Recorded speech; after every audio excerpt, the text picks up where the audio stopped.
So, good afternoon, everybody. Today is the 28th of April. My name is Anthony Fairs, and for those that don't already know, I'm a property investor as well as the owner of an estate agency in Newcastle. And today I want to share my thoughts on how quarter one of 2020 has played out. It definitely didn't play out how we expected, and what we can actually expect for the next quarter and beyond. So I should probably start by saying how positive I was when I stood at the Tyne Bridge. If any of you have seen the video back in January, and gave me a review of how last year went and what I expected for the coming year. I don't think anybody could have expected a global pandemic with people forced to stay at home and lots of people losing their lives, which has been very sad and is going to have, no doubt, massive impacts on the property industry, the economy, people's home lives. People say this is the new world we're living in now. Gives you a bit more of an explanation as to what world we're actually coming out of this and into. So 2020, from my point, started out really well. I had 4 purchases in the hands of solicitors. I was in the process of finishing my renovation of 10 flats that were bought in Wilton Key, and we were in the process of remortgaging, so I could start the buying process all over again and grow my portfolio. But that hit a massive snag, which I'll tell you a little bit more about later on. So from the estate agency side at Fairs Estates, the market started as it always does in January. We hit the ground running following a quiet Christmas period. There were lots of houses going up for sale and to let, and the properties were letting. And they were probably selling slightly quicker than usual as well. In part, I believe this was probably because the uncertainty of Brexit was nowhere to be seen. And we're benefiting from what a lot of people in the industry have called the Boris bounce. So a great start of the year, but did that increased level of activity continue, you may ask? Well, I don't know, obviously clearly not given what's happened. So, quarter one, the first 3 months of this year, our actual results showed a 16% increase in the number of sale listings, with a 6% increase in the number of rental listings. This is, for me, was an indication that people were prepared to move. They weren't bothered about Brexit as much perhaps as what they were last year, and they were actively seeking a new home. In regards to the sales, we actually saw no increase in sales agreed, but we did take 34% more offers than this over the same period last year. So definitely a sign that there was a lot more interest in the market, but a little bit of a difference between the buyers' opinions and maybe what prices the vendors were on it. Could be down to the length of time the vendors have had the houses on the market, or a number of other impacting factors. I'm not 100% sure. So from a letting side though, we actually saw a 17% increase in the number of lets agreed, so a good indicator for all you buy-to-let investors out there, and a sign that the market was moving. There was plenty of activity going on. And now bear in mind, these results also factor in a slowdown in the market as the effect of the COVID-19 virus was starting to impact the economy and day-to-day life. We, amongst other businesses, decided to close our offices, and we began working from home towards the end of March. In addition to that, we moved to virtual viewings or video tours to ensure we as an agency were practicing social distancing. A big change for us is we normally grab a set of keys and jump in the car to meet any prospective buyers or sellers or tenants or whatever. So massive change in the day-to-day structure of the office and how we were able to work. Again, for a number of the staff now being furloughed. So since the lockdown, what's actually happened? Well, surprisingly, interest levels and leads from various property portals continue to come through, but we're all seeing a reduced number of buyers. I don't think that's a surprise. I think if you've got a property, you're probably more than likely just going to stay put, see this out, and then start looking again as you come out of this, depending on what your job situation is. And remember the block of 10 flats I mentioned earlier that I was about to have remortgaged? Well, that was actually, the valuation for that for mortgage purposes was actually cancelled, as the surveyors were worried about visiting the property. Again, cautious for security. Should I say safety? And I can only guess that when that will take place could be any time. This was booked in over 2 weeks before the lockdown even came into force, which means I'm currently stuck on an expensive bridging product with no sign of being able to come off that. Everything was agreed from the mortgage offer. It's subject to valuation. Now that's different than the residential side, where we have started seeing some desktop valuations and things along those lines. But across the board, the surveyors just aren't carrying out any physical site valuations or visits. I know a number of lenders are now moving towards desktop valuation, with eSurv having a number of additional lenders going onto their panel. But I do worry, when this is all over, will surveyors go back to how they kind of reacted to the market crash of Northern Rock? Will they be cautious with their pricing? Or we're going to see a lot more down valuations? I guess we'll only know when we experience it.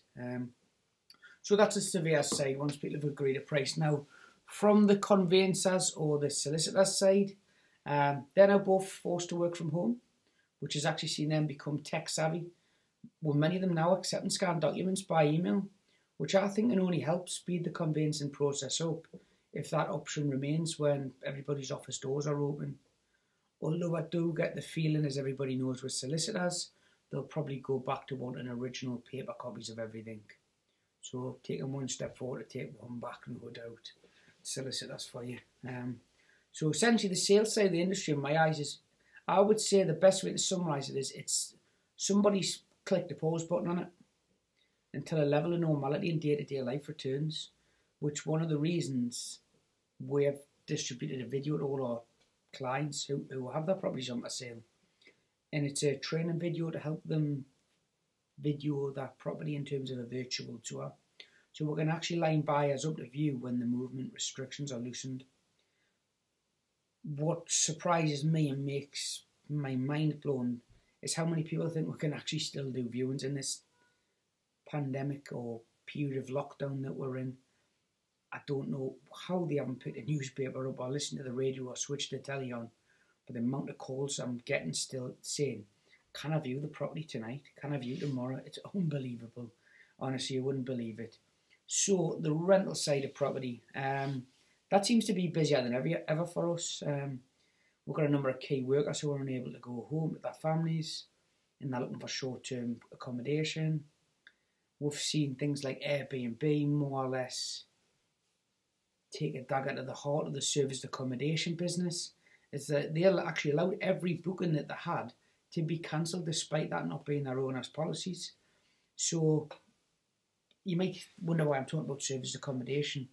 Serviced accommodation is effectively the landlords who do lettings on a night-by-night basis instead of a 6 or a 12-month basis. So the amount of SA or serviced accommodation owners we've had call us and ask if we can let that property out on a tenancy instead of a night-by-night basis has been astounding. And this can only actually benefit tenants as good quality properties are coming to the market for letting, which normally wouldn't have. Again, you've got to remember these sort of apartments in the city centre, they're kitted out like modern hotels. They're very high standard. They're not your tired usual buy-to-let kind of property that I would say is your standard norm in Newcastle. It is important to note though that we have had only one tenant enter arrears since the virus took effect. From our managed properties, when we actually initially forecast that would be 10%. That may still change. You know, we are still seeing a number of changes with the employers, but you know, the government's help and support, you know, the furlough scheme, the £10,000 to £25,000 grants, the government-backed loans, you know, there seems to be something being changed or being introduced on quite a regular basis, and you know, you've got to give Rishi Sunak a little bit of credit, I think, for acting as quick as they have. Although I know from our side the loans haven't come through as quick as perhaps what a lot of businesses would like. So what's property going to be like over the coming months? Well, I'd suggest the sales side's going to be particularly quiet until the surveyors and mortgage lenders go completely desktop. As I know, a lot of lenders aren't even taking new applications for the finance or the mortgages. And I think the letting side of the business will continue to take a long while. There's a need for alternative accommodation for key workers. So I think we're going to see that seesaw effect. Rentals is going to pick up as the sales side tails off a little bit. But in terms of the economy for the second quarter this year, I think only time will tell. Again, I think massive thank you goes out to the Chancellor for all that support that he's put out there. I think without that, I doubt we'd probably be in business. We've got such large overheads amongst many other businesses, and they can't just be reduced overnight. But massive shout out to all our suppliers who have took that on board and have deferred payments for, I don't know, portal fees or insurances or what have you, and help where you can.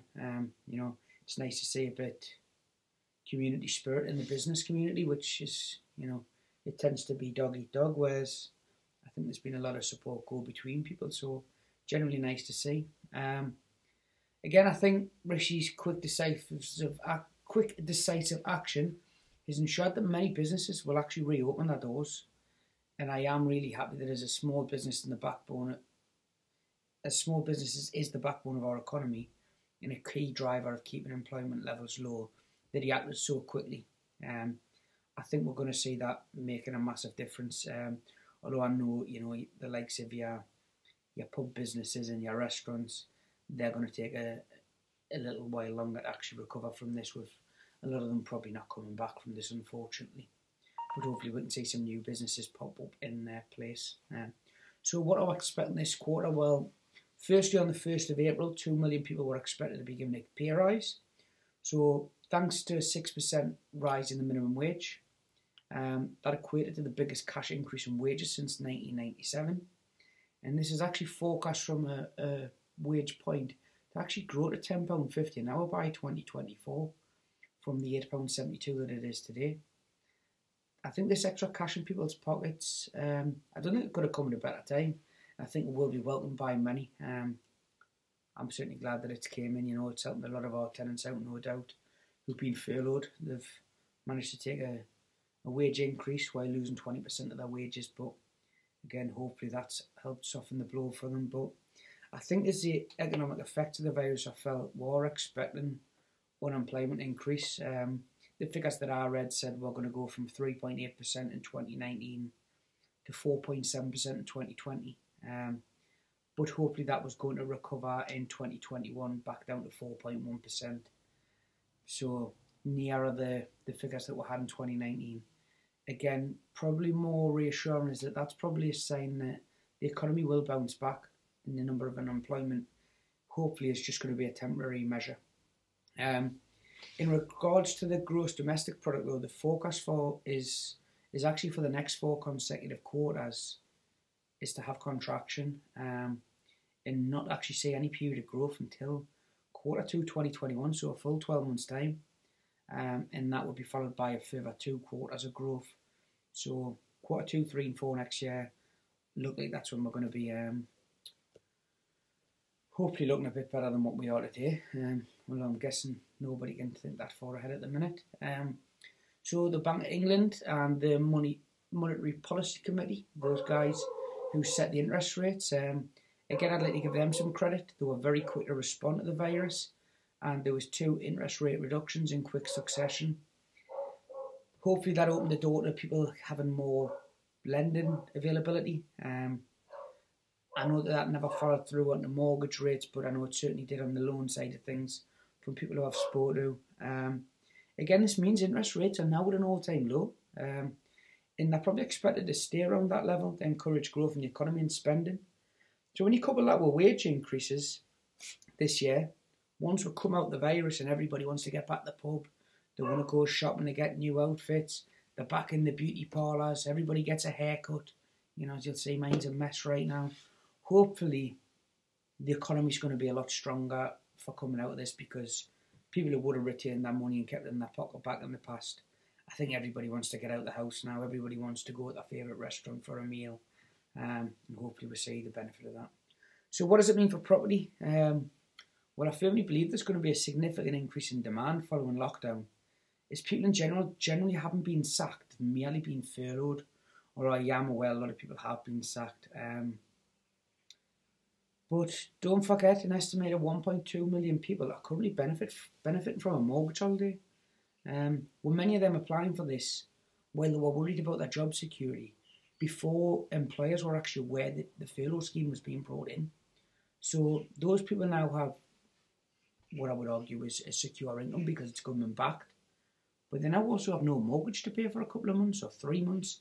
has been the standard. So that's a sharp contrast in how they probably feel from when they made that call to their mortgage provider. I know us, we was panic stations when we first heard about all this. We're thinking, oh no, tenants aren't going to pay their rent. How are we going to pay for our shop rent? How are we going to pay for Rightmove? Where's the money coming from wages if we can't sell our rent properties? Every person in the country, I think, went through that. And hopefully that's going to make us a stronger community and country because of that. But I think now we look back, we are still renting properties. The schemes that the government have brought in have supported the businesses and they've supported employees. So I think hopefully people have got a lot more confidence, in where they're heading in life compared to probably what they did 3, 4, 5 weeks ago. Now, in terms of house prices, this is always an interesting one. If you read the Daily Mail, they'll probably tell you that the house prices are going to drop by 80% this year. That's an exaggeration, by the way. But I tend to rely on chartered surveyors and their data. So we've got a forecast for the market this year to drop by only 3%, with it looking likely to bounce back by 5% in 2021. However, we did note that on their forecast was that sale transactions were going to go from 1.175 million in 2019 down to just 735,000 in 2020. I think you've got to remember as well, if you do sell a property, you have a conveyancing process. So from putting your house on the market, you find a buyer, you then have an average of 12, 13 weeks before your sale actually goes through, which is why a lot of sales that do happen in 2021, you may find those numbers significantly increase for 2021 as the sales actually complete. So providing the banks continue to lend and Rishi continues to support the employers, I think the property market will take a temporary hit, but I think it will recover as quick as we've took the hit. Remember, this isn't like the recession we had in 2008. Banks are now stress tested on all lending and the money that they give out. They have cash reserves, which they didn't back then. And they're not over leveraged. There's no 100% mortgages or self-certification or liar's mortgages out there anymore. So I think the economy's got the resilience to stay off the virus and watch our economy grow when it does. To put another way, I think I'll be looking to buy without any hesitation, and I'll be looking for numerous properties in the coming months, which I know from a lot of our clients, they've also said, they're happy enough just to keep looking and let me know what we find for them. So before I finish up, I want to say a special thank you to Ken Robinson, one of our members of staff, for his kindness and generosity recently. We're contacted by a local soldier, Michael Coates, who was unable to stay at home with his parents. They were in the at-risk category and he was going to be volunteering at the RBI in the Freeman, and he didn't want to put them under any unnecessary risk. Now Ken took it upon himself to offer Michael one of his own city centre apartments for free for the duration of his stay here in Newcastle before he goes back to camp. I think that's a very kind thing to do, considering that flat would normally rent out for around £900 a month, and Ken still has a mortgage to pay, so he's actually paying that mortgage out of his own pocket, so Michael can live there free of charge. So big well done, Ken, and well done to Michael for helping the NHS out.